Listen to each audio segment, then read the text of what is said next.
Bapak Ibu, Saudara-saudari yang terkasih dalam Tuhan kita Yesus Kristus, selamat berjumpa kembali.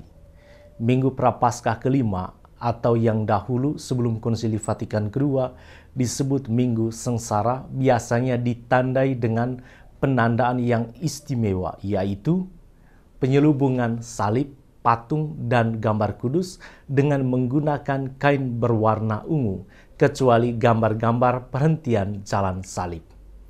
Disebutkan dalam dokumen perayaan Paskah dan persiapannya bahwa salib-salib tetap terselubung sampai akhir liturgi Jumat Agung, tetapi patung dan gambar sampai awal perayaan malam Paskah. Pada kesempatan ini baiklah kita merenungkan 3 makna penyelubungan tersebut. Pertama, penyelubungan salib, patung, dan gambar bermaksud untuk menunjukkan bahwa gereja membungkus dirinya sendiri dan berkabung pada saat Tuhan Yesus mempersiapkan diri untuk mengalami kesengsaraan dan wafatnya demi menebus dosa umat manusia. Dan yang kedua, penyelubungan tersebut berarti umat beriman diingatkan bagaimana Tuhan dalam keilahiannya di sepanjang masa sengsaranya, dan dengan penglihatan dan pendengaran kita para pendosa diingatkan agar bertobat dan menarik diri semakin jauh dari kesenangan-kesenangan dunia dengan mendevosikan diri semakin dalam kepada doa-doa masa Prapaskah dan merenungkan kisah sengsara Kristus yang wafat demi kasih-Nya kepada kita para pendosa.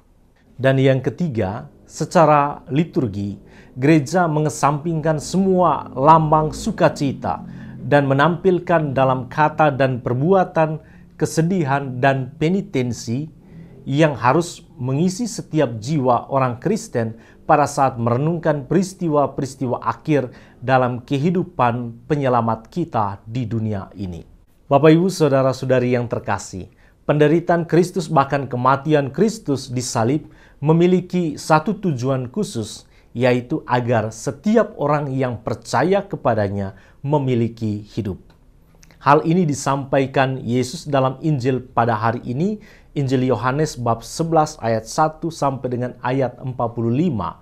Yesus berkata, "Barang siapa percaya kepadaku, ia akan hidup walaupun sudah mati. Dan setiap orang yang hidup serta percaya kepadaku tidak akan mati selama-lamanya." Inilah inti pewartaan Kristus saat Yesus membangkitkan Lazarus. Bukan untuk memamerkan kealahan Yesus, tetapi untuk mewartakan bahwa dalam Yesus ada kebangkitan dan hidup bagi orang yang percaya. Atau dengan kata lain, setiap orang yang percaya akan melihat kemuliaan Allah. Pertanyaan bagi kita pada saat ini adalah, apakah sikap percaya itu hanya sebatas bahwa kita percaya bahwa Yesus adalah Allah? Tidak. Gereja Katolik dalam dokumen Dei Verbum nomor 5 tertulis begini, "Kepada Allah yang menyampaikan wahyu, manusia wajib menyatakan ketaatan iman. Demikianlah manusia dengan bebas menyerahkan diri seutuhnya kepada Allah, dengan mempersembahkan kepatuhan akal budi serta kehendak yang sepenuhnya kepada Allah yang mewahyukan." Itu berarti percaya hanya dapat digapai dengan ketaatan terhadap kehendak Allah.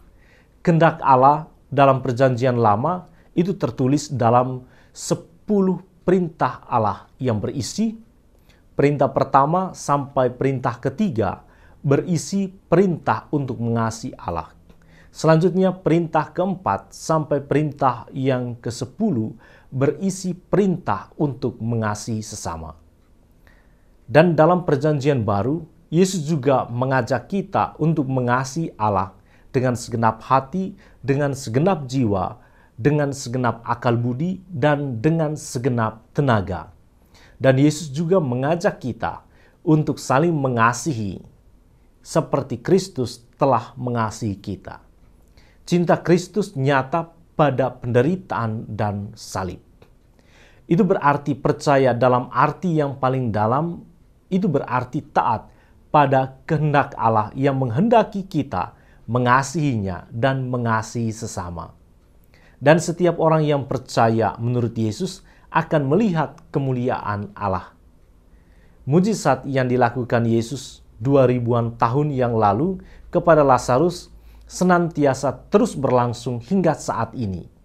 Bahkan sampai akhir zaman, di mana setiap orang yang meninggal dalam percaya akan melihat kemuliaan Allah. Mari kita memasuki Minggu Prapaskah yang kelima ini dengan sikap percaya. Percaya berarti taat. Tuhan memberkati kita semua.